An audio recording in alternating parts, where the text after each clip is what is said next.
The number one question I get asked, what exhaust am I running on the Bronco to make it sound like this? So let's break it down. If you're new, I'm running a 545 cubic inch big block Ford. When I started laying out the system in my head, I knew I wanted to have the exhaust exit out the rear quarters. To make that happen, you have two options. You can run a fender well style exit header from Mad Dog Headers that will run the exhaust out over the frame in the fender well and then down along the rockers right out the quarters. Or you can do what I've done and run L&L chassis exit headers. It just gets a little bit more complicated. Now, if you're wondering why I didn't run a fender well exit header on this, it's because my shock packaging gets in the way of the exhaust. I have dual shocks up front right now, and I plan on running coilovers and bypasses on this thing eventually when that old bitch is done. So either way, they would have gotten in the way. Here's a life hack for you.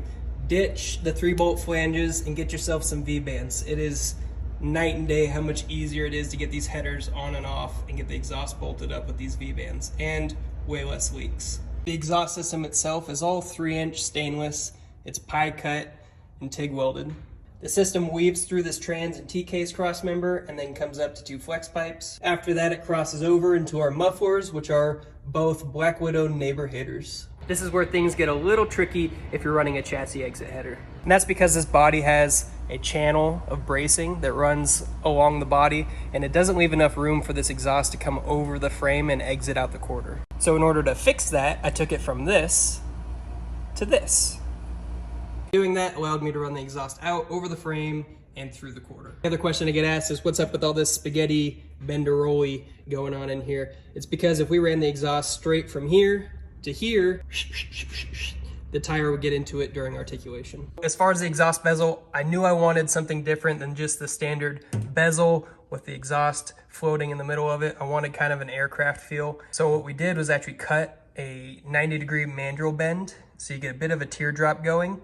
And then I cut this plate out by hand, welded them together, and kind of blended it out so it's all one solid unit. Now with the exhaust bezel solid mounted to the body, you need some flexibility, because as this chassis is twisting and flexing, the exhaust needs to move independent from the body, otherwise you're going to get stress cracks throughout here. So what we did to counteract that was create this mount, and this is held on with a hose clamp right here, and it allows just enough flexibility for the exhaust to kind of wiggle and move, especially combined with those flex pipes a little bit further back in the system.